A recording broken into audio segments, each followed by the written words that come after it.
Parenting is not a job that you can clock in or clock out from. Hi, my name is Dr. Natalie Jones, and I work with many children of adult narcissistic parents, as well as people who are just recovering from narcissistic abuse in general.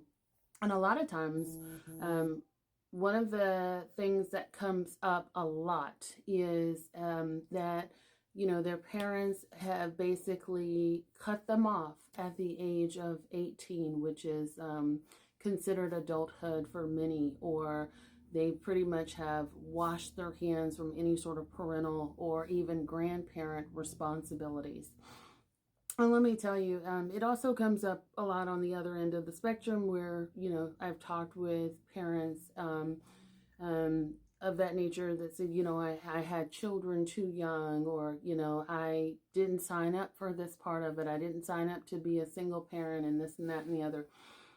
All of these things. And I want to be the person to tell you that parenting is, when you sign up to be a parent, you sign up to do everything that comes with that, right? It's not a job that you can clock out from, like you go into work, you come home from work. It is, you 100% sign up to be a parent for the rest of your life. And just for clarification purposes, I'm not talking about people that may have been assaulted and things like that and became a parent, out of an abusive form. But I'm talking about people that like laid down, did the deed, and came up pregnant, both father and mother. And so it is a responsibility that you sign on for life. How you're going to parent is going to look different over the phase of life. So you're going to parent a 2-year-old differently than you would parent an 11-year-old, an 11-year-old differently than you would parent a 21-year-old, and so on and so forth. But you sign up for that when you decide to become a parent. You also sign up for what comes with that. So that may be that you then become a great grandparent, a great great grandparent, and so on and so forth. You make a conscious decision to reproduce and create life. That is your choice, and that is something that you have to sit with. And so when it comes to statements like, "Oh, I've raised you. You're 18 years old," and that's not the way that works. You can't clock out and say that I'm done with you at 18 years old. That's not the way that that's supposed to work.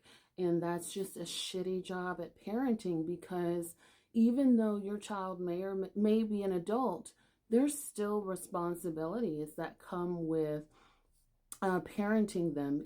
Your parenting may be more of guidance and mentorship and things like that after a certain age, but you are still responsible and to be a part of your child's life. You can't just say, "I wash my hands of you." And many people do, and that is just bad parenting. If you are married to someone and you see that that person does that to their children, you co-sign onto that person's bad behavior. If you stick around, you sort of endorse it, you kind of go along with that bad parenting behavior, then that also makes you is just as responsible by association, because when you affiliate yourself with those types of people and you support their behavior, whether it's you standing silently by or you just sort of doing the same things that they do, you are supporting bad parenting behavior. The circumstances surrounding you becoming a parent is not on the onus of your child to bear. So if you had 5 minutes of fun and you thought, hey, my boyfriend or my girlfriend's going to stick around, and they chose not to, that conversation is between you and God, or you and whatever else you believe in. If you're angry about the circumstances, about why things didn't work out the way that you thought they were going to, or you didn't make wise choices, or you didn't get to party hardy, for 25 years as opposed to just 16. Those kind of conversations, your anger around those kind of things, that is between you and your creator, or you and your therapist, or you and whomever. That is not, that does not give you the right to sort of lash out at your children and angrily blame them for things that you didn't get to do and make them responsible for carrying your emotions. That is piss poor parenting. And so that is not on the onus of your children to do that.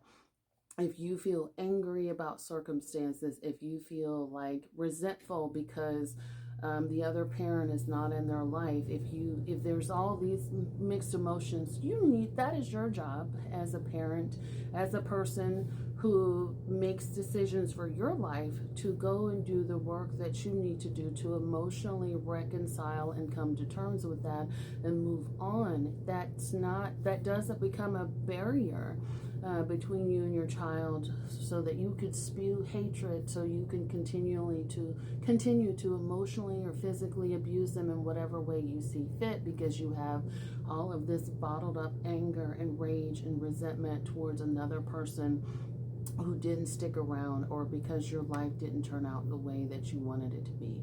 You are in control of your circumstances. You made the choices that you made. You have to live with it. You have to deal with it. But it does not become an excuse for you to take it out on your children and punish them and resent them for the rest of their lives. That is piss poor parenting, and it's piss poor character as a person in general. And so I just wanted to hop on here and say that, do better as a parent. Do your own emotional labor. Don't make your children responsible for that. But you don't get to clock out. You sign up for, lifelong parental duties. You are a parent for life. And then if you should happen to become a great-grandparent, a grandparent, and so on and so forth, that is the choice that you make when you decide that you want to create life and bring children into this world.